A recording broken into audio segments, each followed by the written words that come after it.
Hello, everybody. It's me, Jake, and this is the Jake of Jake Johannsen podcast. How about that? You knew that. You knew that. There's no way that you're listening to this by accident. In fact, I've got a feeling you might be listening to it on purpose because my guest this week is the great Jimmy Pardo. And Jimmy and I are new friends, but we're off to a good start.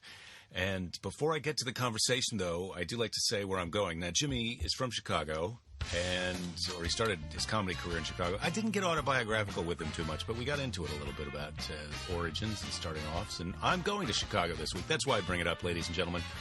Come see me at Zany's in Chicago, November 5th and 6th, and Zany's in Rosemont, November 7th. Then drive up to Milwaukee when you're done with that, the Friday after Thanksgiving, November 27th. Then fly out to Los Angeles November 28th for that Saturday night because I've got a show at the Hollywood Improv. And then December 2 through 5, I'm in Portland, Oregon at Helium Comedy Club. Helium Comedy Club. I can talk. I've done it for years. December 10 through 12, I'm in Indianapolis at Morty's. And December 17 to 20, I'm back here in California at the Irvine Improv. Anyway, those are the places. That's where I'm going. Those are some things that I'm doing. I do other things. The shows only take a little bit of my day. And then the rest of the day, well, of course, I'm writing new material. Obviously, you've got to come up with new things to tell people. Otherwise, they get tired of you. And that's the last thing that I want to happen for you people, to get tired of me. So, what do we got? We've got Jimmy Pardo this week. He's the host of the great podcast Never Not Funny. Did I mention that? I may have. I'm a little frazzled. I'm frazzed. I gotta go check in for my flight online after this while you listen to this conversation. So please enjoy. When you listen to this, you'll be surprised that I can't remember the name of Jimmy's podcast because I just told it to you. But keep in mind that this happened after that, and that's welcome to show business. Welcome to the internet. Welcome to podcasting. It may not even be 2015 where you are. But if it's not, let me just tell you, 2015 was great. But you know that because this is after then, unless you were born after that, in which case this has been around longer than I thought. All right, here we go. Jimmy Pardo.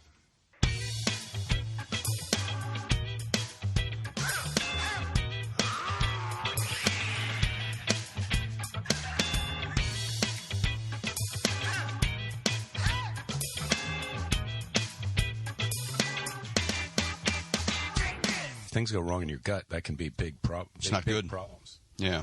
Right. It can affect your mood. That's what that's supposed to say. That says... Yeah, the happiness begins right in the gut. Yeah. Says Dr. Williams. Dr. David Williams. Yeah. Also known as a.k.a. Dr. Alternatives. Oh, really? He's got a nickname? Yeah. So well, he had that kind of... I've been listening to him and his nonsense for years on the advice of another comedian friend. You know, I think that's where we get our best advice. Sure, from others, right? But we're all nuts. So that's not bad advice, is it? Like if some nut job comic has a piece of advice, wouldn't you listen to it because we're all kind of nuts? I think first of all, we're all kind of nuts, and second of all, I think we're all sort of on the job of trying to figure out how to control it, harness it, or at least compensate for it. What do they call it when you're an alcoholic? High functioning. We're all trying to be high functioning, right? Yes. With our issue. Now, let me ask you a couple of questions. Okay. Have we started? Yeah. I don't know how your program works. I apologize. I've done no research because I'm an asshole. That's perfect. That's bad. But I had only been able to research your show a little bit before I went on it. Yeah, but that's good. That was because you were cheapskate. No, you had heard I spoke about you at the Barry Manilow concerts, and you wanted to hear it firsthand what I said about you. So it was really self-serving while you listened to my show. Well, someone tweeted me about that, but I don't think that's the only. I was curious about it. I can't go back and piece it all back together now that we're friends. I can. I remember we're friends. Remember everything. Friends. We met for the first time at Podfest 2 years ago. That's right, at Mark Maron's program. Which is kind of ridiculous because I've been hearing about you for a long time. 20 years. Well, yeah, in the comedy club, you know who's a nice guy? You know who's a guy who you would like? Jimmy Pardo. I know, right? Mm-hmm. And they would they would say the same thing to me about Bill Hicks. And then eventually your name came up. I made that. Once Bill died. I literally could not pull another name but Bill Hicks. Like, because Bill wasn't known as a nice guy. He was No, and that would have been so long ago. I would have been surprised that people were even telling you that. I literally, my brain, Jimmy Pardo, the fastest mind in comedy, other people's words, not mine. That's what people do say. That. Couldn't think of anybody's name but Bill Hicks as a nice guy. So I'm disappointed with what I just said. Would you like to think about who some other nice guys are that you know? Well, Regan's a great guy. He's a great guy, but I don't know him that well. You don't know Brian Regan? Well, I know him, but I don't know him that well. We've done a few gigs together. He actually, we worked together when he was a feature a million years ago. And you were headlining? Yes, it was a tough week for me. Oh, Jesus. Because he's very good. He was just on his way up. He was just on his way up to blast out. And it was like, okay, I'll take this gig. Maybe he took it because he wanted to hang out with me for the weekend or whatever. But it was like he was so good. Then I'd have to go on, and it would be me kind of like, yes, I know, he was terrific, but that's finished now. But that's done. And it's me. I'm doing my thing, and this is what that's like.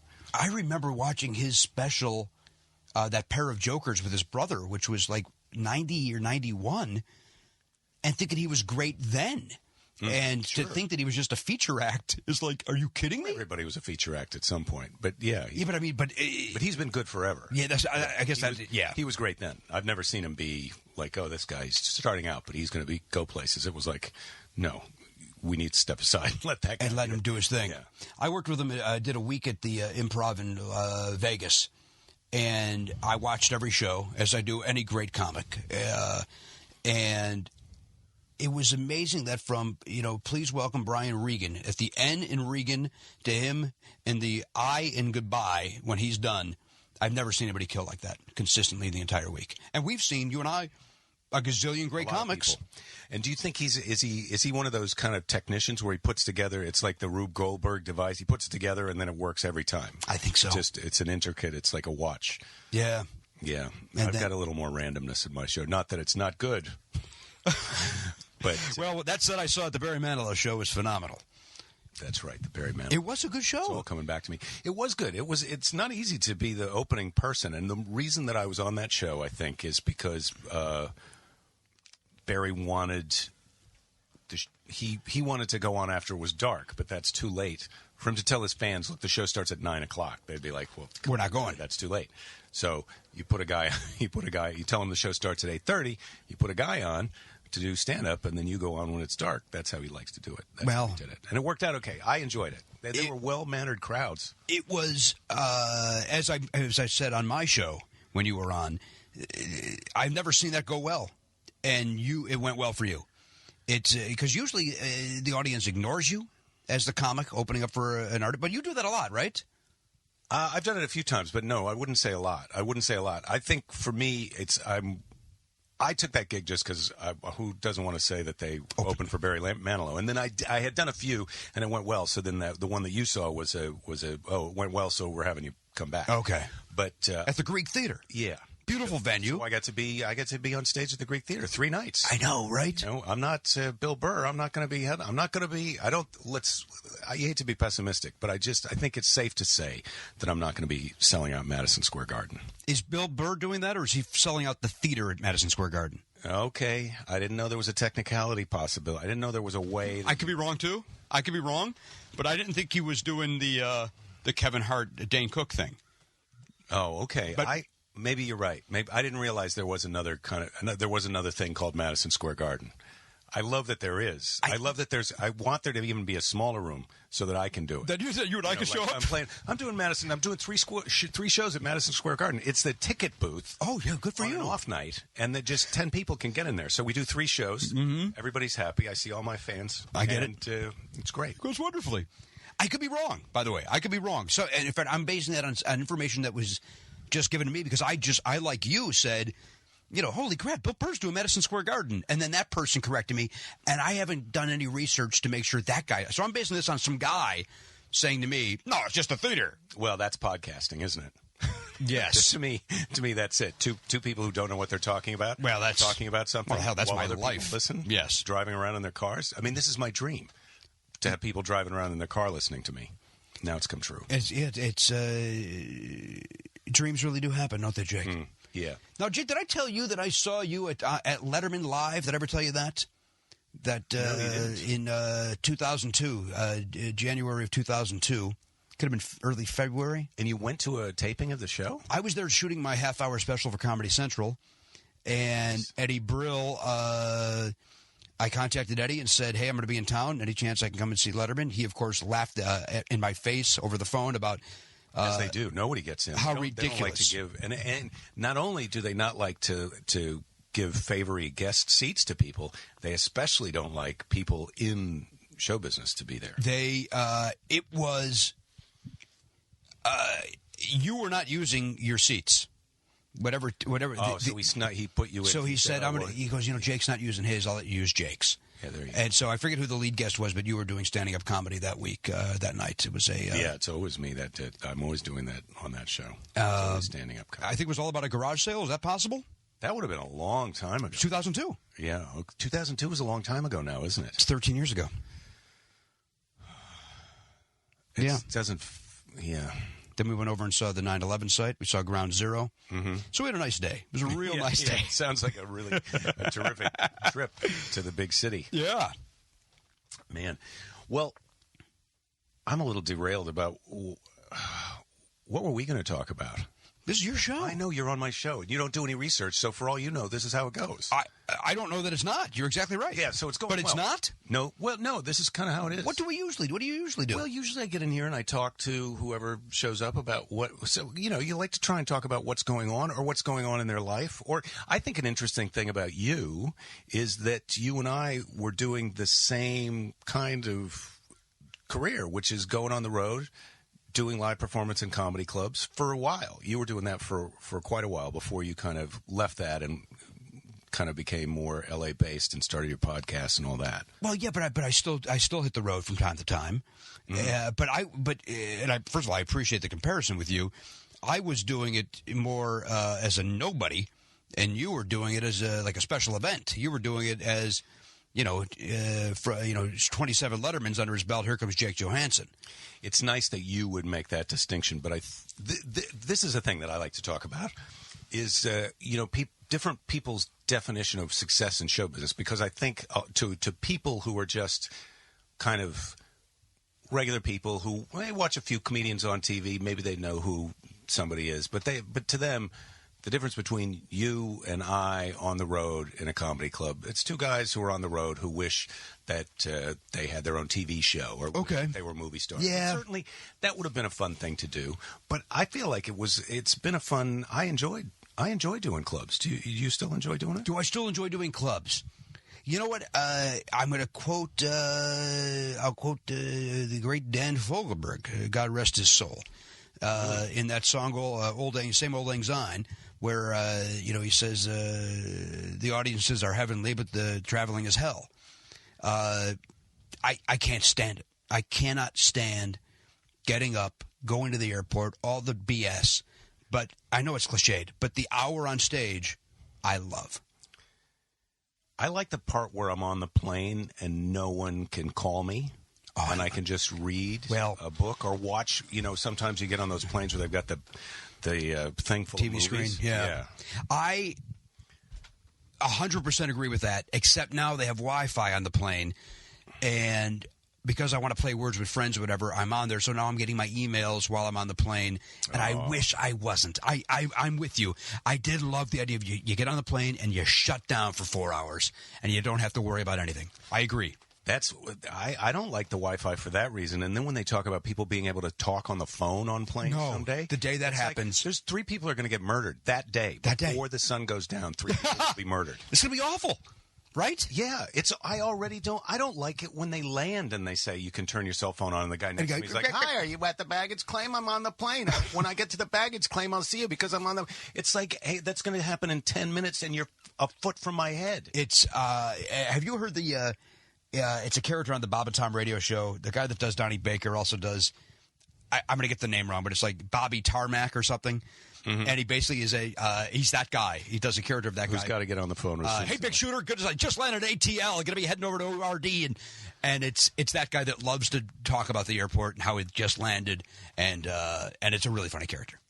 But it is that guy to a T. Yeah, I already can't take that. Imagine, here to Chicago, the guy next to you is on the phone. Could you imagine how horrible that's going to be? I did have this happen years ago when they had those phones that you could swipe your credit card in. Yes. And it was some douchebag lawyer who was no doubt on somebody else's dime talking into that credit card phone the whole flight about ridiculous court case stuff. I'll tell you, I was up for a show on Game Show Network in let's call it 98. Mm-hmm. And I was on a flight. I remember I was in the middle seat flying somewhere, and we were supposed to hear that day if I got the job. So I kept... You're dreaming to get out of that middle seat. That's all I want. I just want the aisle or the window, Jake. But I remember and I was broke. I literally had no money, but I'm not joking. Let's call it 20 minutes, I would put my credit card through there and call my agent. We hear anything yet? No. We'll hear at some point today. Okay. Click. Sitting. Credit card. And then the bill came, and it was like I was already in bad shape financially. You needed to get to show to make those calls, which I did not get. Yeah, I did not get the show. I forget what it was even called, but I know it was between. It was John Bazar, the comedian John Bazar.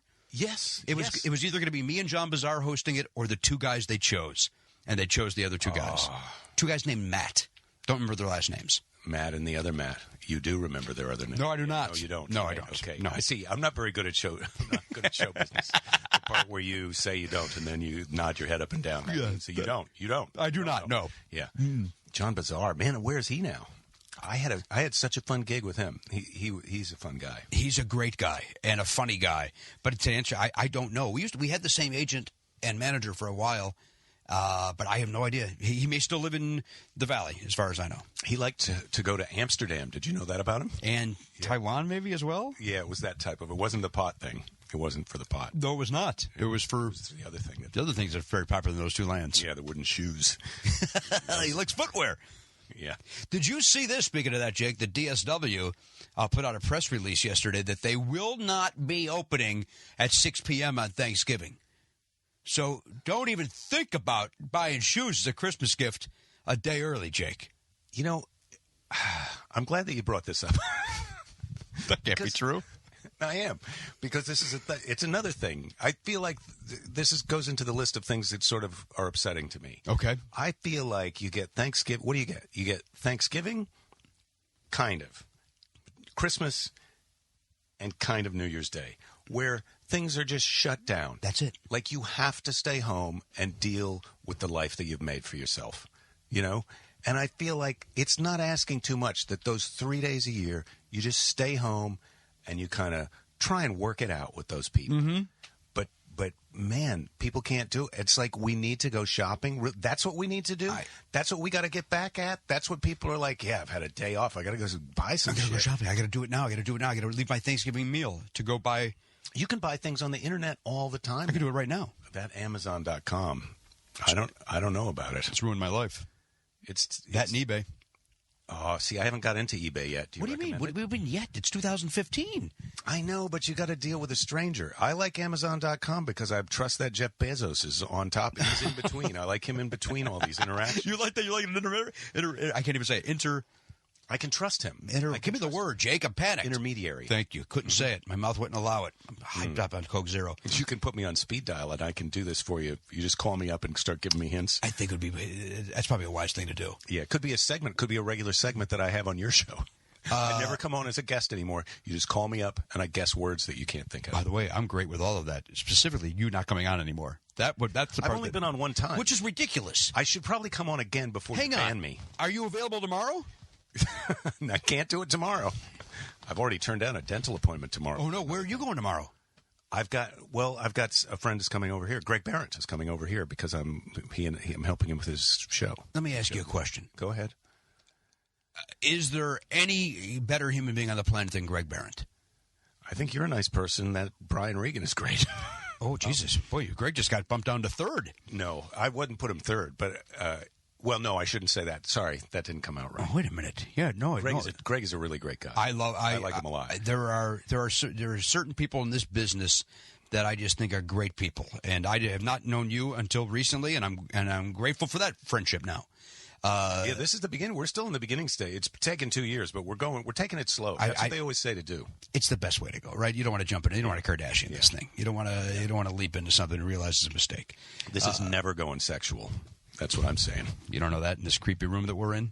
There's anything could happen in this room, and I wouldn't put it past you. This more looks like a Mardi Gras accident or something. No, I can't believe I'm the first person that said it looks like the place. Like it looks like a serial killer. People say it looks like the inside of your brain, and to you, the inside of my brain looks like a serial killer. Like I'm going to kill somebody. I don't know what says to you that I'm going to kill somebody. It just looks like whatever. Like you watch. Like this is a travel guitar. That's a regular guitar.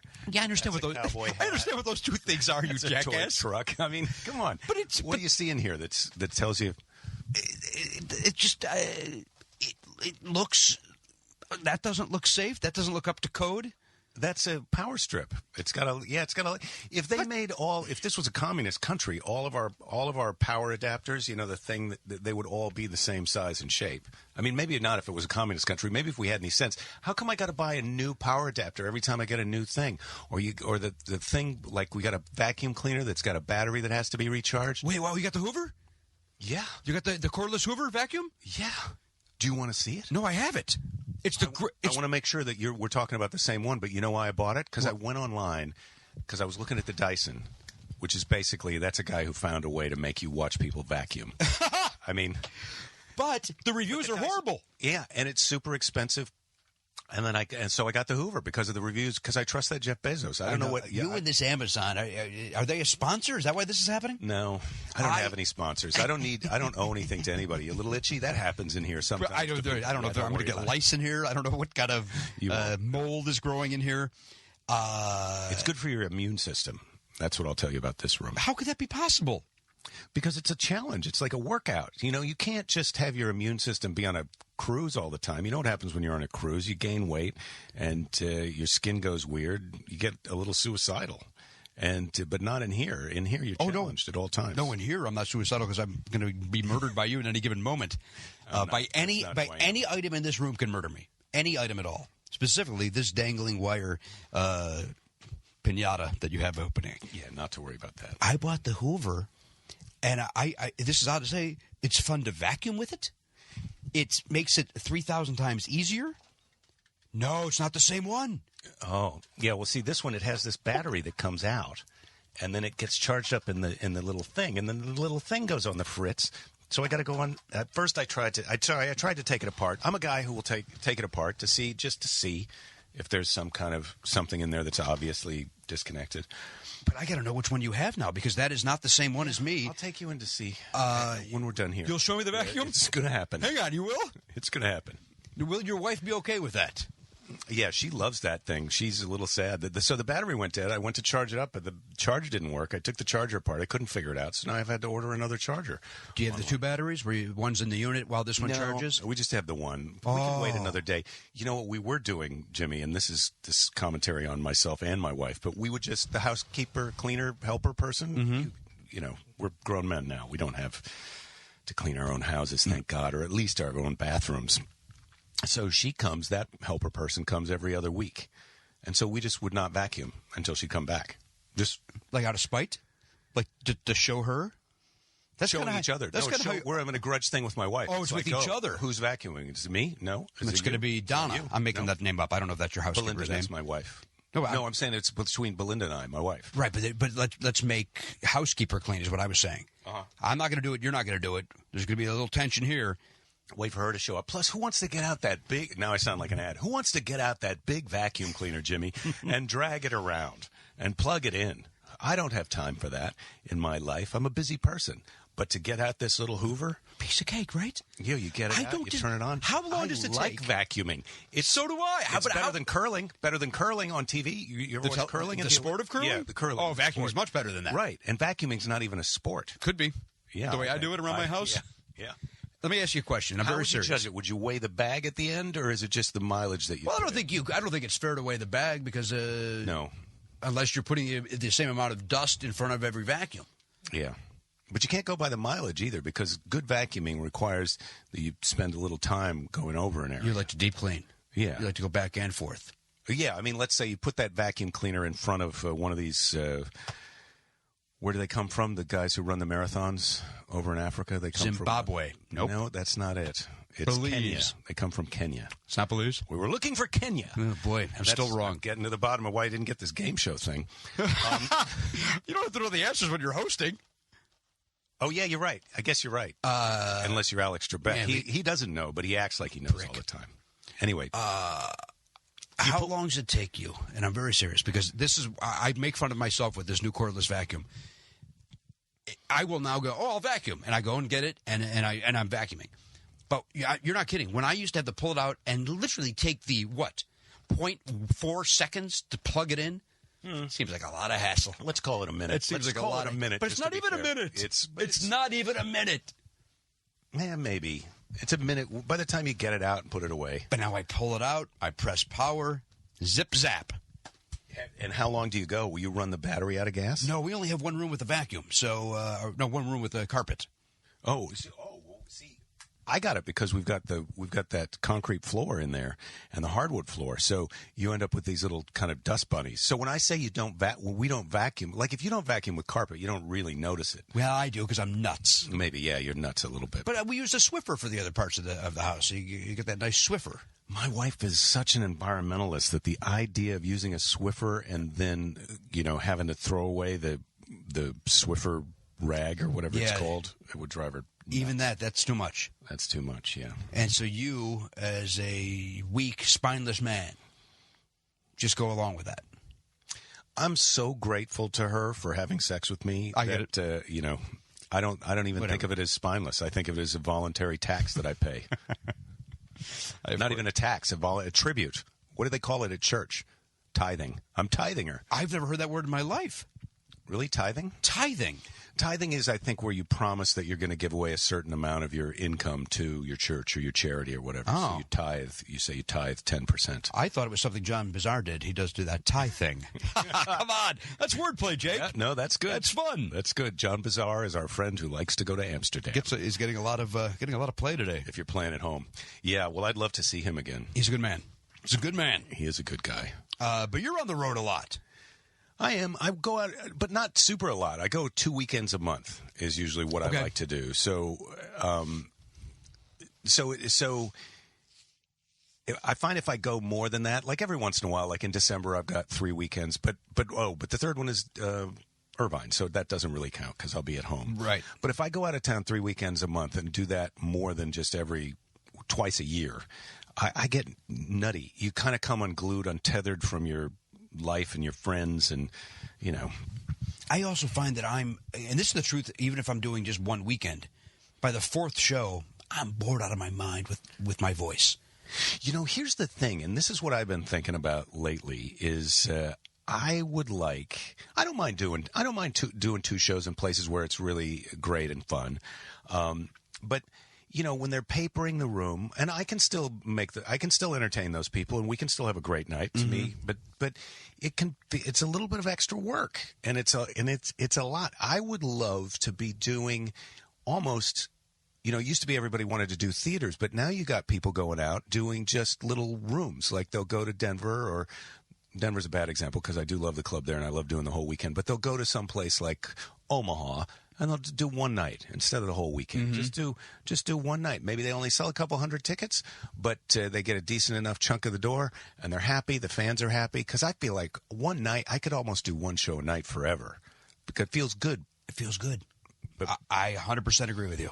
But then once you're doing the 2 shows a night, and then back-to-back 2 shows or 3 shows, the first show sometimes feels like it's fun. Now, there I said, the second show, it's like, well, I get it. I did this last show, but this is great. You're also pretty. Let's have a good time. Right. And then the third show, it's just like, I'm lying. I know I'm lying. I will tell you this. That's the one thing in my contract that I don't know. I do not do 3 shows. I refuse to do that third show. And it's the 2 things happen in my career, Jake, that I've thrown around any sort of, and I'm putting this in quotes, power. A, the day that I said I'm not staying in a condo anymore. I'm only staying in a hotel. And then B, when I said I'm not doing that third show anymore, and then they'll go, well, great, we'll have you do the, let's pretend it's 7, 9, and 11. We'll have you do 9 and 11. It's like, no, you're misunderstanding. I'm not doing 11. I'll do 7 and 9. I'm not doing that midnight show. I'm not doing that late show. Mm-hmm. And what ends up happening is I don't do that show, but I still sit and watch it. And then get angry that I didn't do the show because I'm still there. Why am I not making the money? Yeah, that has happened to me. Yeah. And I feel, and sometimes even when it's, like, I go to St. Louis, and the third show in St. Louis, that place, you know what I'm talking about? Yes, I do. The Funny Bone in Westport. I've never worked there, but I know it. Oh, really? Never. I could have sworn that they were people who told me how much they liked you. I believe the guy that books it is a fan. Yeah. But I've never worked there. Well, they allowed smoking, like they were the club For way too long. For way too long. And that's why I never worked, yes. And the third show, if you did that Saturday and you did the third show, first of all, it starts at midnight and has to be done by 1:20. So when I say it starts at midnight, it starts really at 12:10. So it's a kind of a short show. Tight. But everybody, they don't care because they're a little bit loaded, and you just go up and you do the thing. But even though it's sort of a weird experience doing it, the idea that you've done the whole night and then you're going to stop and then you're watching that show, it's just like, geez, now I can't say that I did this. I want to be able to do it so that I can say that I did it. And then, as you say, you want to get paid. I also then part of me also, even though I like, and I stay and I kind of stay and watch that third show because something feels weird to me about just going, all right, see you guys, and they're still doing a show, and I'm going back to the hotel being done. There's something in my head that doesn't flip. Like I feel like I should be there even if I'm refusing to perform. If that makes sense, I don't think it does. Well, if it's the same two guys going on first as before, then they bring you feel like, oh, I should be part of this. Watch, I support you guys. We're best friends this week. This is a week where we're friends. You don't still do Tuesday through, right? You just go. No clubs don't do Tuesday through, but I'll do Wednesday, Thursday, Friday, Saturday. You will. Or sometimes I'll do Thursday, Friday, Saturday, Sunday. But a lot of them now, it's like Thursday, Friday, Saturday. That's enough. Yeah, that's enough. That's enough. And I'm actually loving this new trend that's happening in a lot of cities is one show Friday and then two Saturday. Yeah, well, I would like that too, and I would like to start doing less of these places where they paper the room and nobody, because the club owners sort of don't really care about you that much either. They act like, well, these people are in for free. What do I owe you? It's like, well, I'm the reason that they came. If you don't want to pay me to do a show for them, then get someone in to do that show, and I'll do the show. We have all the paid people go in this room, and I'll do a show for them. And then all the other free people go in that room, and you get someone to do a free show for them for free. Yeah. And then we'll see next week how many people are in my room and how many people are in your room. But that's just a cranky old guy. Do you think you'd win? I'm very concerned for you in this setting. Do you think you win that fight? No, I don't think they would even let it happen. Just get someone else to do it. But, You're probably right. But what I'm saying... No, what I'm saying is I'd rather go in... I'm thinking of... It's too bad they're doing 7, 9, and 11, because if they were just doing 9 and 11 shows, yes, I would do the 7 o'clock show. I'll just come in. I'll be the 7 o'clock guy all week. I would love, right? Yeah. I'll just do my one show at 7 o'clock. Love it. Or even 5. 5's probably too early. Too early. Maybe in a few more years. How old are people before they'll come to a 5 o'clock show? 64. No. 75? I bet you can get some 40-year-old people to come to a 5 o'clock show. I do my podcast up at Sketchfest every year. We did not go last year for scheduling purposes, scheduling reasons. But we do 11 o'clock in the morning on Saturday. Mm-hmm. I started choosing that time because I said, nobody else is doing a show at 11 in the morning at this festival, and these festival goers have nothing else to do. They're just biding their time all afternoon waiting for the shows at night. Let's do an 11 o'clock in the morning podcast, and it's fantastic. So you're right, people will come. So you get to take advantage of your fans. Boom. And you also get to take advantage of the people who are just somebody else's fans who got nothing to do right now. They got nothing else to do. Hey, let's go check that out at 11 o'clock. Yeah. We get them, they come, then they're fans, and then they tell two people, and then we're doing a shampoo commercial. Was that shampoo? They yeah, two friends. I think it is. Right, wasn't that a shampoo? They tell two friends, and they tell two friends, and then you're... What shampoo was that? I don't know. It wasn't the... remember what was the name of the one that's got beer in it, but don't drink it? Remember that one? I do, but what was it? It wasn't Brewmaster shampoo. No, sir, there was not Brewmaster. Did you ever hear that album by Dice Clay, The Day the Laughter Died? It was his follow-up to his huge album. No. And it's him bombing, basically. I think it's at the Comedy Store. Or no, it's somewhere in... he put out an album where he bombed? He's bombing miserably. But he does this whole riff about shampoos and about and I'm going to get some of the beats wrong, but about how Pert is more expensive than Jehovah. and he's doing it in that dice delivery. So I want to use perked, and it's this painfully unfunny bit that makes me laugh because he's committed to selling this like it's like he just didn't know who he was after that special. The first one, well, because I think he had a ton of that material for that specific character. I think that was one character that he was doing in a bigger kind of show that kind of took over and became the thing. The other thing that happened with him is I think that was a satire. But then all at once, he had some people who were coming because it was a satire, and some people were coming because this is my leader. Yeah, bro, this is the that's guy. my leader, that's the bro. voice of this is how we all want to be. Yeah, frat dudes, and that'll mess up your head. I think he started, and I don't know him prior to this. I then think he started believing that character, and he started living his life as that character. Oh, that could have happened. I think so. He sold out the big Madison Square Garden. Now, he did, too. He did. And our friend Steve Martin did. Our friend Dane Cook did. Our friend Louis C.K. sold it out 3-4 nights in a row. So did Kevin Hart. Kevin Hart, who I think is very funny, by the way. I think he's terrific, too. I'd never heard of the guy, and I heard he's doing 3 nights at the Staples Center. This is like 3 years ago. He's doing arenas. No. I was like, what? Well, but that's because you come up he came up as the black comedy world. I mean, that's a very supportive kind of scene. Once you get established there, you go. Hey, I never heard. I was in Chicago at the same exact time as Bernie Mac, and I'd never heard of Bernie Mac. But yet I'm told, at the time, it's like, well, we're going to go see Bernie Mac. He's selling out the theaters. Like, I'm in comedy, and I don't know this guy. Well, the weird thing to me about it, well, now I'm sure Kevin Hart has a huge crossover crowd, but like a guy like Earthquake, who's been around forever, who I feel like, man, Earthquake, or do you know who Don D.C. Curry is? I know the name. That guy is.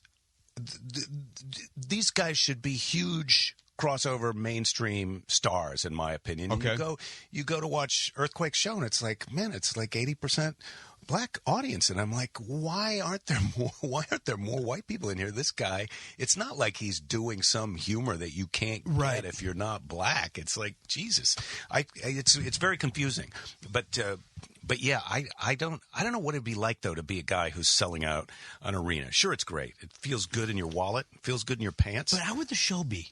What's it like on stage? Yeah, that's what I'm saying. I mean, I know. You got close at the Greek when you're doing the show that big, right?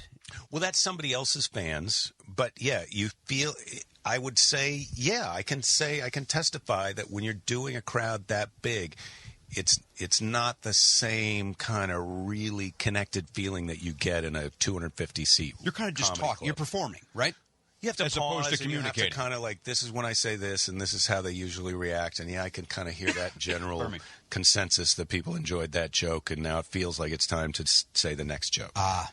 So it doesn't. You almost have to do your show a bunch of times in a smaller place to kind of get to see how it works, so that then when you go to that giant room, like if you only performed in places that were 8,000 seats, I don't know what your show would be ridiculous. Well, doesn't Regan do that on a regular basis? Isn't he like 6,000 seats? Is he? But does he work on his act in smaller places? Maybe he doesn't. Maybe he's the exception of that. Maybe he's the guy who makes it. But he was always big. But what he does, I guess, on stage at a theater makes sense because he was big in a club. Mm-hmm. Those gestures, the act outs, the vocal gymnastics. He's a showman. He's great. I stand by it. He's one of the best of what we do. Oh, well, yeah. If I would go watch his show in a second. Absolutely. In a sec. We used to go in Chicago when Brian and Regan would come, and you were one of these guys who would do this too. I believe you worked the Improv in Chicago, not the Funny Firm. Or did you catch Rising Star?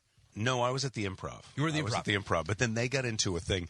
They did this incentive thing with their managers for a while because they were like, the more people, if you can get more people in here, we're going to pay you more based on that. And so they would just paper the crap out of it. And so sometimes, and then the door staff, it was so terrible in the room that the door staff, the bouncer, the people who were supposed to tell people to shut up, they wouldn't even go in there because they couldn't deal with it. They couldn't deal with it. They couldn't handle the kind of pushback they'd get. It was that room, the Improv went from being a great hot room to being awful fast because of what you just said. And it was like trying to do a comedy show at a football, like there's going to be a football game, but first comedy. Here's comedy. Yeah. But they would compete with the Funny Firm.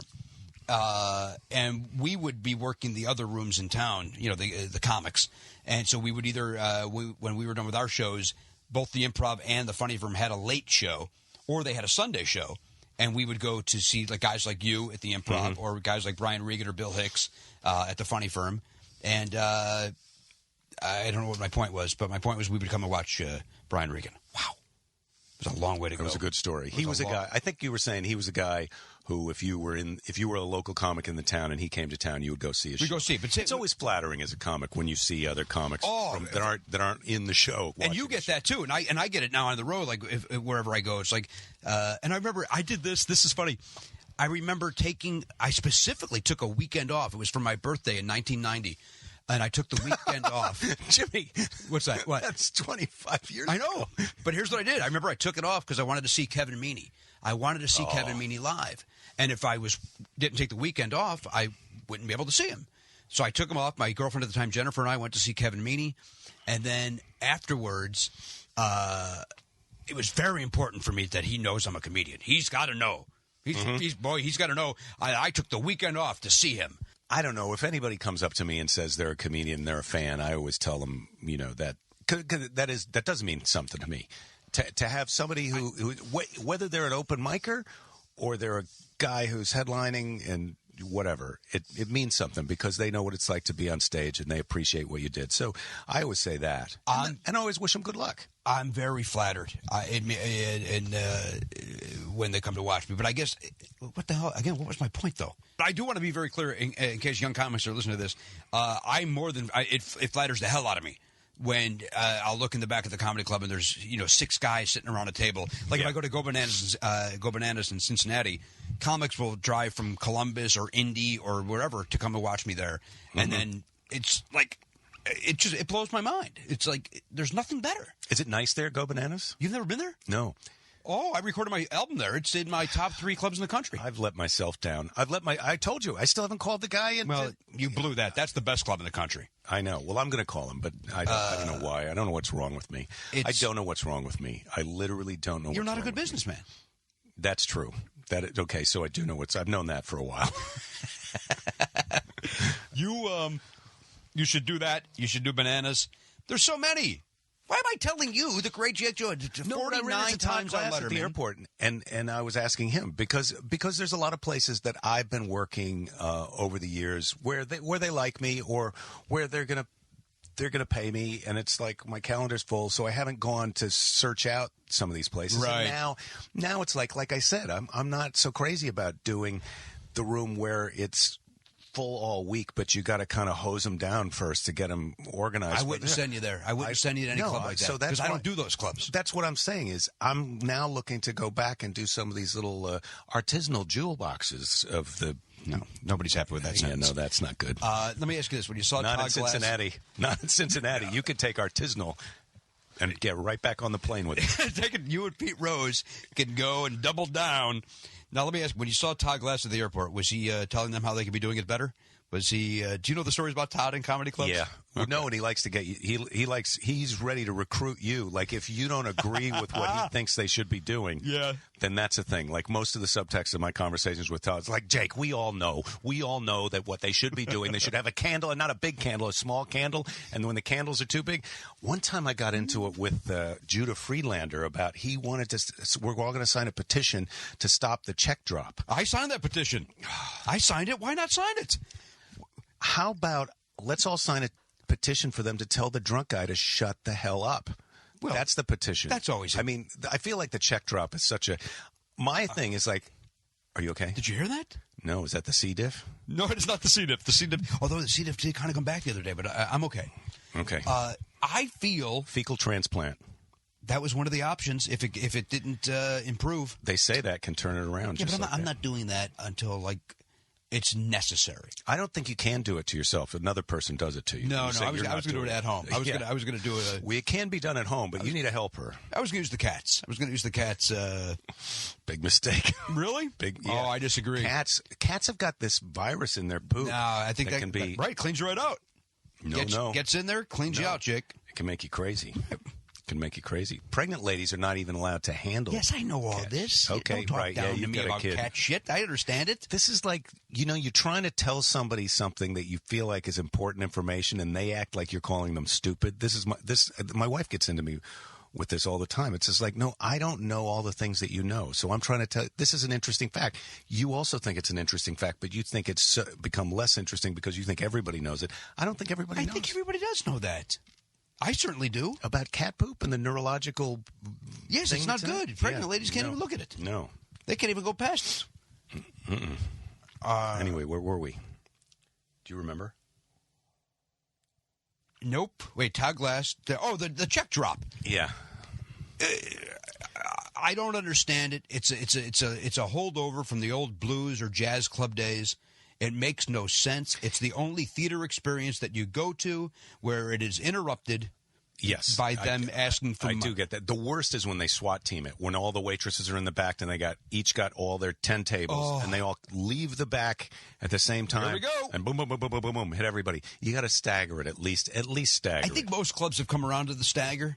Or pay as you go. How about that? Do something. Do anything but what's happening, because what a good headliner would keep their attention. I shouldn't have to. It's an art. I'm doing an art form up there. Yeah, I'm not some busker. A good waitress would realize that we're on the same. No, it's good. I like it. A good headliner. Who's the person who's saying that to you? I don't like that. Oh, you know who it is? That's old school. It's always a guy who was never that great of a headliner, but he wants to convince you that he is because he can handle the check drop. Mm-hmm. But you're right, it is old school. Good headliner. A good headliner could follow anything, and he can handle the check drop. Mm-hmm. Yeah, but I don't want to have to follow an act that's doing something that doesn't set me up properly. Doesn't mean I'm not a good headliner. Just means it's not the right setup for me. Well, yeah, there's plenty of good. Johnny Mathis doesn't have a guy come out ahead of him and swallow fire and stuff, does he? Or that's a bad example. That's a bad example because he does do that, and it's been they've been touring together for 35 years. Who's that Mr. Lifto guy, the guy who picks things up with the piercings in his nipples and scrotum and stuff? Johnny Mathis doesn't have that guy open up for him. He also doesn't have Jerry Vale open for him. You know what I mean? He wouldn't follow himself. The same thing with the same thing. So it doesn't mean that Johnny Mathis isn't a great vocalist. Now, one could argue he's not, but that's not what we're talking about here.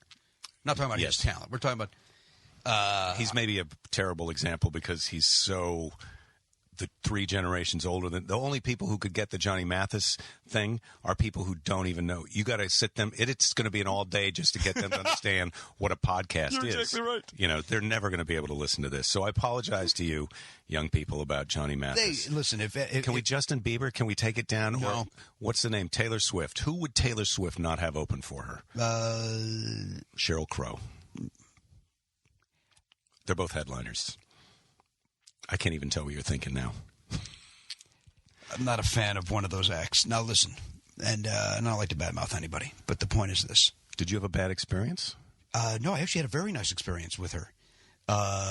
Really? But I'm not a fan of her music. I don't like her music. Okay. Sheryl Crow, we're speaking of. But you spent a great night somewhere. She helped me with a pilot that I did for VH1, and she was very accommodating, very helpful, and very pleasant. Mm-hmm. So it pains me that I'm not a fan of her music. Oh. Because she was very very friendly. But you just can't be. It's not your thing. It's not my bag. It's not my bag. What is your thing? What is your musical thing? What do you mean by that? What kind of music? It sounds like, are you an AC/DC guy or something? I don't dislike AC/DC, but I don't think they should have been playing Dodger Stadium this past year. Too big of a venue. But that goes back to the thing that we were talking about before. It's like Madison Square Garden is too big of a venue for stand-up comedy. But what's Kevin Hart going to do? A million years in the Comedy Cellar? Is he just going to in all night until everyone in New York comes to see him? I know, I get it, but those stadiums are too big to see music in. Again, my favorite band of all time is Chicago, the rock band Chicago. Rock is in quotes. Yes. Yeah. They're my favorite. Saturday in the Park? Yeah, it's a great song off Chicago 5, 1972. Iron Maiden. Those two are not similar. Pretty weird, right? Yeah. I just saw Krista Berg last week. Love him. I like a singer-songwriter named Ellis Paul. I like Iron Maiden. Is Iron Maiden the guy where one of them's a pilot? Bruce Dickinson, the lead singer, is a pilot as well. Yes. He's not just not like Scientology. Mr. Scientology's a pilot. John Travolta. Not like he's a pilot. This guy is a pilot like thank you for flying United. He could do that, yes. But he basically just flies the Iron Maiden jet. But I think he was doing that before Iron Maiden took off. Wasn't he? No. Okay. I think he got his license while he was with Iron Maiden, so that he could fly their tour. I think that's why he did it. I think it was money saving. Yeah, boy, that feels weird in the backstage after party of the show where you see that guy hitting it hard. Yeah, and you're like, "Hey, Bruce, come on, slow down, baby. You got to fly the jet, man. Fly on your wings." That's my Bruce Dickinson impression. I love them. Going to see them in March when they come to the Great Western Forum. It's not called that anymore, but I'll be going there.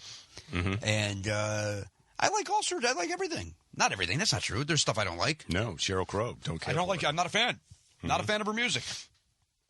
Don't like Kravitz. Lenny Kravitz? I don't like Lenny Kravitz. He seems to me to be just a little too high on his own supply. You know what I mean? I think he's a poser. I'm not a fan at all. I wouldn't say. I don't know if I would go as far as to say. I just feel like you don't. You could wear shirts sometimes. You want to take your shirt off? If you had abs like that, would you wear a shirt? Would you ever wear a shirt? I don't know if I would. If I look, are you kidding me? I would take my shirt off from time to time, but once everybody knew what I looked like with my shirt off, I wouldn't have to kind of keep it. Yep, still got him. But he is a rock star. Look at Roger Daltrey back at the Woodstock. Look at Bobby Plant in the 70s. Have you seen Roger Daltrey lately? Yeah, I just saw the Who shirts on. I just saw the Who I saw the Who this year in New Orleans at Jazz Fest. Yes. Played. And then I saw Roger Daltrey. I did a corporate gig for Hewlett Packard, and he played at the end of the night. He was the entertainment. And? He starts his show with his shirt, the top button is obviously unbuttoned, but then he's got one or two more unbuttoned. Okay. And then as the night goes on, another button goes down. You're listening to him, you're loving the show, you turn to your friend, somebody goes to get a beer, you look, the next time you look, he's got another button unbuttoned until the shirt's completely open. And then the shirt's completely open, and then you turn around, and now he's got his shirt off. And he's windmilling the mic. He still takes his shirt off. He does. Yeah. At 70? Yeah. Is he 71? I don't know. He's up there. He takes his shirt off, and then the guy from Earth, Wind, and Fire, that guy has got his shirt off. Verdine White?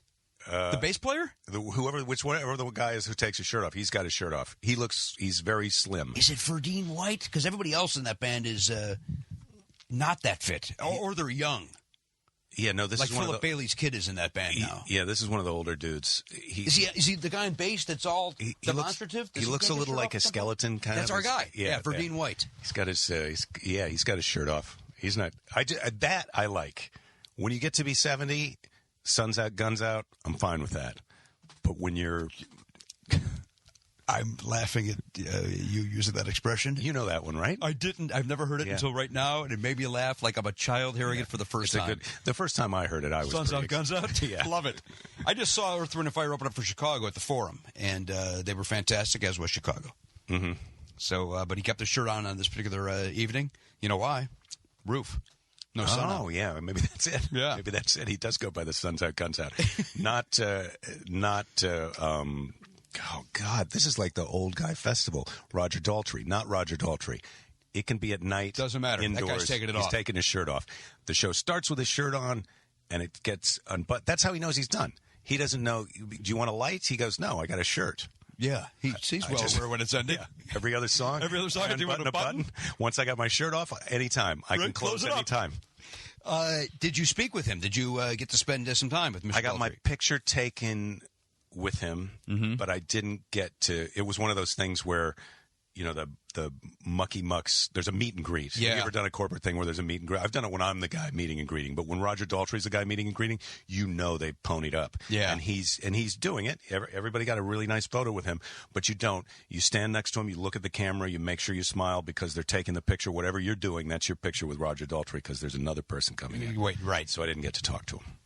I saw him once at the CBS Radford lot in Studio City, California. Mm-hmm. And I was walking out. I forget what I was auditioning for. I was auditioning for a situation comedy, and he was going in to audition for something as well. What do you think of that? I kind of love it. I couldn't believe, and by the way, maybe he wasn't auditioning. Maybe he was just going in for a meeting or something. Mm-hmm. But it seemed to me like he was going in maybe to meet about a role. You don't ask him to audition for a sitcom. Did he have a bunch? Did he have paper in his hands? You know what he did? Was he kind of mumbling things? Look at the paper. Look up in the air. Yeah. He was rehearsing his lines. He was pacing back and forth. But I remember walking past him and going, "Well, that couldn't be. That can't possibly. Why would? It is. It's Roger Daltrey." Mm-hmm. And whenever you see somebody out of context like that, it still kind of blows my mind, like a dumb hayseed. Like I don't understand show business. Well, and he's got glasses. He wears glasses. He's got those little tiny little glasses. Yeah. I want to call this 1900 and let's call this 99. That was a good time for you. Turn of the century. Yeah. Turn of the century. A lot was happening. We were alive at the turn of the century. It was ridiculous when we were calling it the turn of the century in 2001, but now it's no bullshit. Right? It was. There's people getting ready to go to high school who were not alive then. Think about that. Yeah. Think about it. No, I do think about it. They were born, was it 1994, right? And they could just start drinking now. That's 21 years ago. Yeah. Right? 94, we were already done. Done. Done with what? Our careers were already on the downside. I was underway. No, 94 was still a good time for me. You're doing okay? Were you wearing the green suits? What was happening in 94? I have the bolo? What was happening? I was going out. I was still wearing some kooky. I was kookier. I don't know. I still wear some weird things. But 94 was still, there was a possibility. At this point, I hold out the hope that Kyle Kinane will get a television show and I'll get to be his neighbor. Something like that. That's the dream now? I don't know why I threw Kyle out, but that's, things happen. I think he's very funny. Very funny, but man. He's doing what I want to do. He's traveling around and doing these one-nighter in these venues. Looks like fun. Looks like fun what he's doing. Yeah, I don't... He might be a little more party man than I am. I think he is.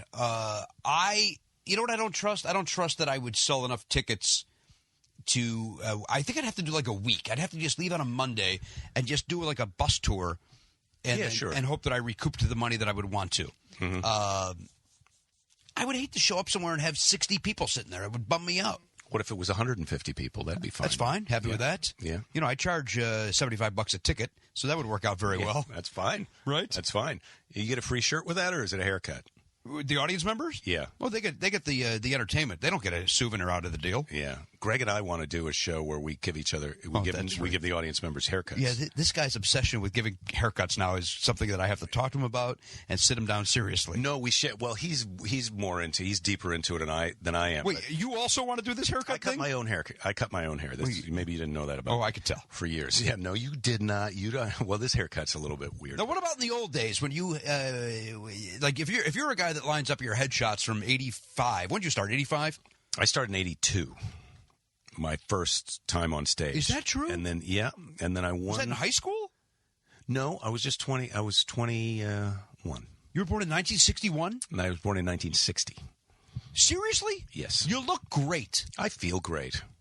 Thank you. You look That's very nice great. of you. Thank you. You're 55 years old? Yes. Yes. You know what I credit?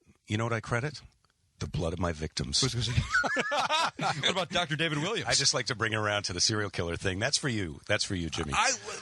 I'm fascinated by this, and I'm going to tell you something. It makes me feel better about a lot of the things in my career. Because You all right? Yeah, I'm okay. It's good to hear the immune system. It builds it up. I assumed we were the same age, and it infuriated me. Jealousy, admittedly, all jealousy that you were so successful and wonderful, and I was just still struggling and trying to get by. Now, granted, you were 1,000 times funnier than I was back in the late 80s, early 90s, but I still was like, this guy's like my same age. Why is he so much better than me? What year did you start? Stand-up comedy? Yeah. 88. So you started 6 years Yeah, because I'm 6 years younger than you. Okay, see? Well, there you go. Well, wait, I'm 42.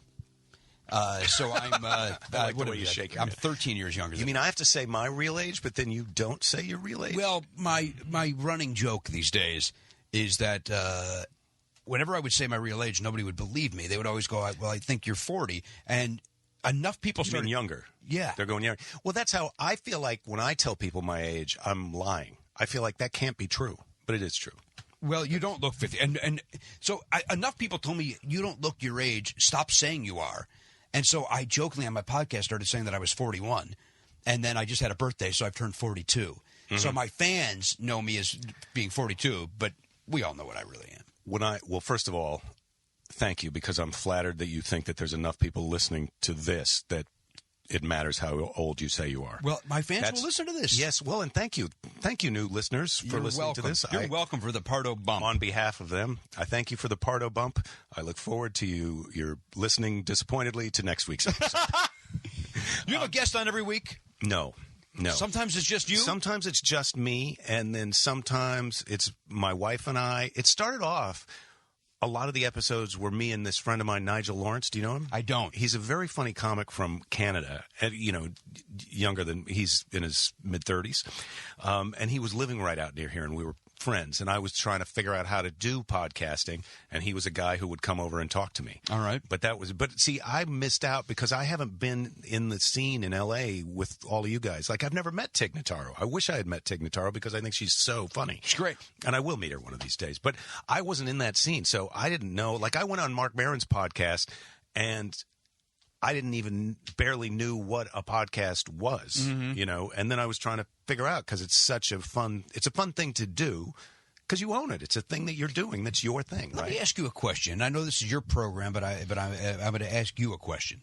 Go ahead. Why, what you just brought up actually interests me. You're a guy that now you started 6 years before me, so I can say this comfortably, that we all looked up to, the great Jake Johannsen.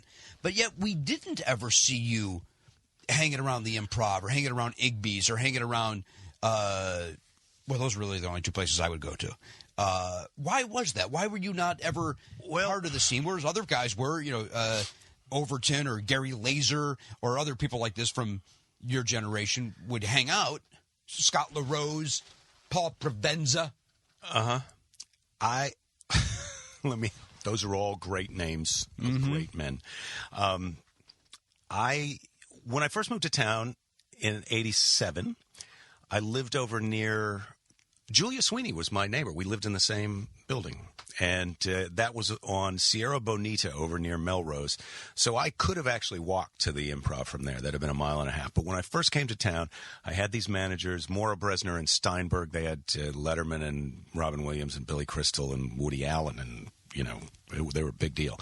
And their thing was, people aren't going to be seeing you in town all the time. And I was okay with that because I was working on the road enough, doing enough shows that I was generating new material, and I just wasn't going up that much. And then I moved here to Santa Monica because every time I left my house over there, I was in a traffic jam, and it was kind of affecting my mood and I wasn't doing a ton of sets, and I wasn't part of a cool scene. So it wouldn't be like, I got to move to Silver Lake because that's where my peeps are and that's where the fun shows are. I mean, I understood that scene was starting to happen, but I moved out here and I love being by the beach, and I made friends out here, and this is so now when I come back into town, I got a wife, I got a kid,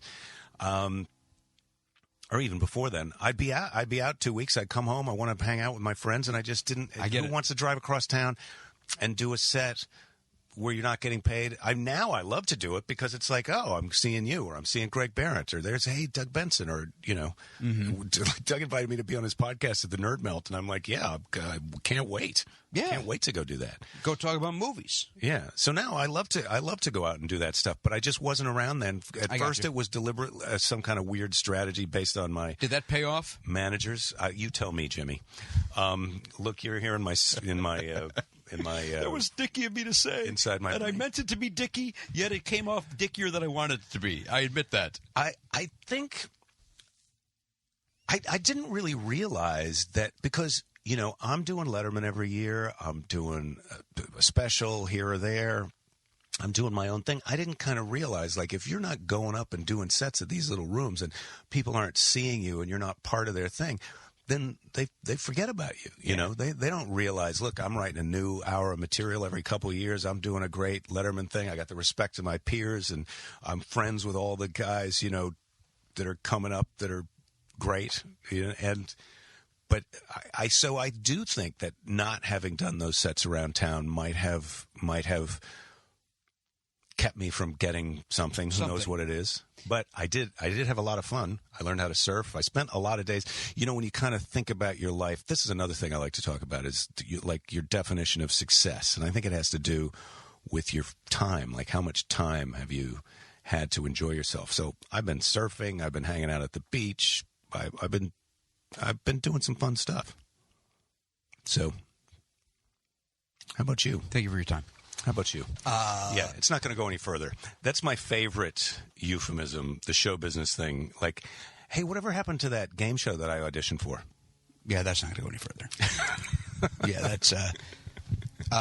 here's using show business lingo. My very first audition... no, I'm sorry. It was my first audition having had an agent. It was for an MTV game show. And in the description, it said, host should be a Sinbad type entertainer, blah, blah, blah, blah, blah, blah. So I said, and again, I'm stupid thinking that we all talk like human beings. I said, hey, it says here that you guys are looking for a Sinbad type. I'm not so sure I fit that. And she goes, yeah, we're going a different direction than that. I go, oh, are you going a different direction? And you said it like that. I did. And then now in retrospect, like, what an asshole I was. Like, are you kidding me? You just amateur. Like, I came off so green and so I didn't understand anything. And, oh, you're going a different direction? So horrible. Well, it just seems a little sarcastic, but also justified. As a comedian, I support that.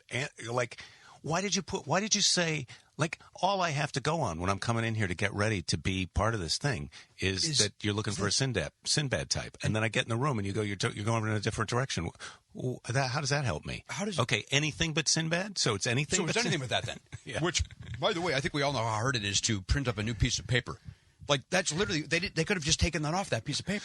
Well, and also, we're looking for a Sinbad type and anything but Sinbad. Those are the opposite of each other. Mm-hmm. So when you tell someone to come in and get ready to be something, now I prepared for exactly what you don't want. For that, that's good, right. Except I'm not black. Yeah, I didn't. Did you get it? How'd that go? Oh, it was great. I Did it go any further? 6 seasons. No, it was you. It was they. As soon as I said that, it was over. The walls came down. Like you just saw them shut down. And it was one of those things where you think you're going to be it's going to be funny, and then it doesn't land funny, and it just lands like again. I just looked like such like the girl just off the bus in a Poison video. It's like that's what I looked like, and then they shut down and it was over. It was over. Yeah, that's a toughie. Yeah. It was probably some dumb TV show on MTV that never got made, or who knows. But it's still, you feel all those little heartaches, things that you didn't get. Well, then you get in the car and you feel like crap. You're like, oh, then you're like, oh, I shouldn't have said that. No, you weren't going to get it anyway. That didn't help, but it certainly.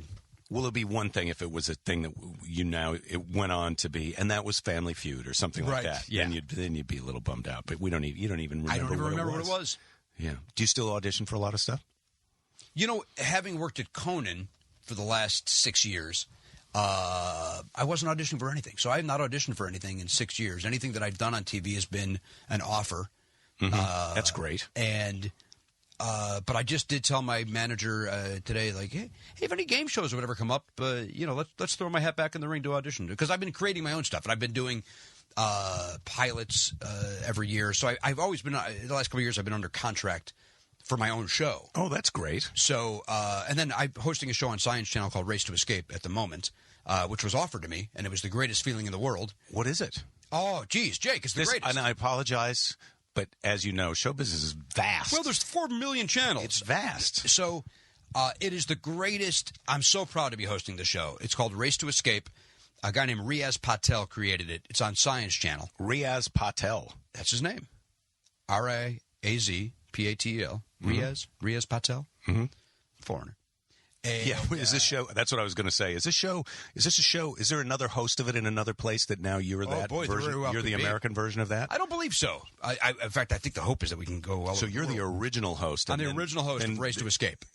But it's hosted in India by a guy with another name. Now, imagine at some point it will be. Yeah. Here's the deal. You got two. These escape rooms, which are very popular right now. What is an escape room?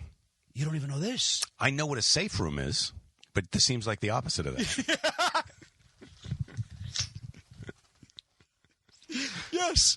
Okay. An escape room is where you and me and a third friend can all go and we each spend $50, and they lock you in a room, and you have an hour to figure out these clues and stuff to get out of the room. Riaz came up with a way to make that into a TV show where it's a challenge. There's 2 identically prepared rooms, 2 teams of 3, that they are not only racing against the clock, they have to get out of their room before the other team does. So you have to solve these 5 clues to get out before the other team, as well as before time is up. And if you do, you win $25,000. And the losers get sawed in half? Yeah. Or tiger? So, different every week. Well, we mix it up, just so the viewer knows to look for something new at the end of the show. Yeah. And I'm hands-on with the murders. I'm hands-on. If it's sawed in half, I run the bandsaw. Yeah, burned alive, you light the match. Oh, I'm more than happy to do it. And I'm afraid of fires. That was a tough week for me. Yeah, it's big. I lift the door for the cage. Tiger runs out. More than happy to do it. Who's the serial killer now? That's the name of my show. Well, that's... Well, let me talk to Riaz and see if we can pitch that around with you. But it's a great show, and I'm proud of it. But I've not been auditioning for anything because of it, because I've had something going on. Yeah, you've got a job. You don't need to audition for a job because you have a job. You've got 2 jobs. You got 3 jobs. You're doing the Conan thing, that's warm up audience. Well, I don't do that anymore. I left that in February when Race to Escape started. Okay, so what do you do at Conan now? Just guest. I have a development deal, so I'm busy creating with them. And I do remotes, and I do whatever they need me to do. I'm basically I'm still under contract with them. I just don't do the warm-up anymore. Okay. So I'll do if they called me tonight and said, hey, get over here. We need you to do this stupid sketch. I'm there. This partially explains then why you were available to come do this, because I remember when we were talking 2 years ago, you were pretty, like, it has to be on your route to It had to be, exactly. Yeah. Whereas now it's a little more open. So, but I travel. I have the podcast. I still have the Conan thing. I have a Race to Escape.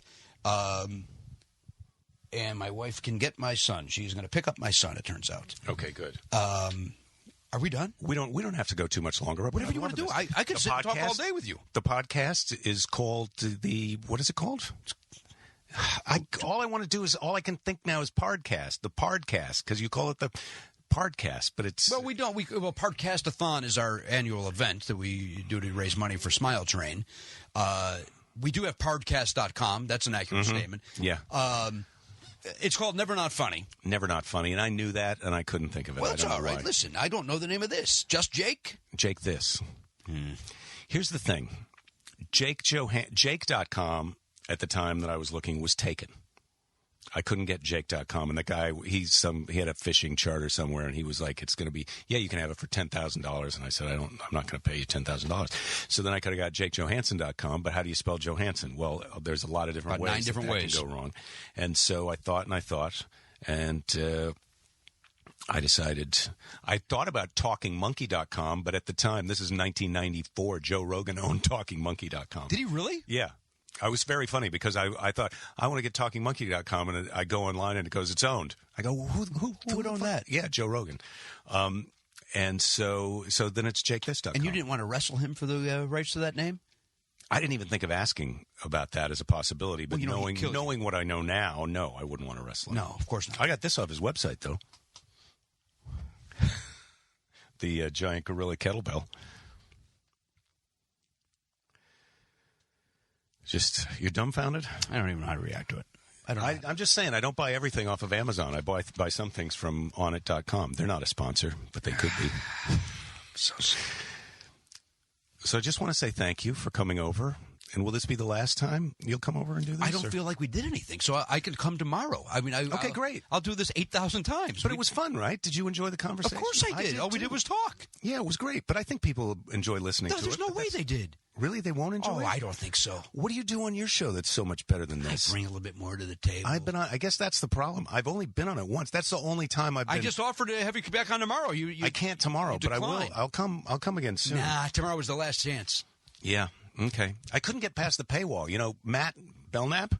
Wait, were you on during the paywall time? Yeah, there was a paywall, and you could. Wait a minute, you haven't been on in 2 years? You could only listen to the first 20 minutes, and then after that, it was. So, are you done with that now? That's over. Oh yeah. We're free. We have 2 episodes a week. We have a free episode that goes out to our hundreds of thousands of listeners, and then we have our pay one that goes out to 4 guys. Yeah. So $75 a ticket, though, right? Well, yeah. So I make Yeah, that's $300. $300 a week. You got to split that 6 ways, but I do have to split that 4 ways, so it's a little rough. It's not bad. No, but it's all right. We get $75 each. Yeah, and then you got your escape room, race to escape money. I got that over in Science Channel. Yeah. So you're a busy person. Not too busy to come here and chit-chat, baby. No, it was totally worth my time. Was it? Yeah, I think so.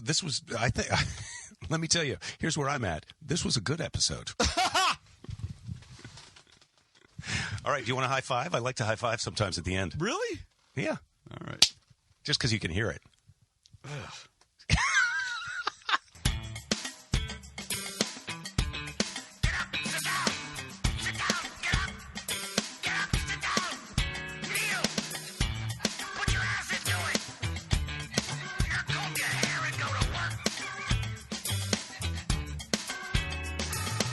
Well, there it is. Jimmy Pardo.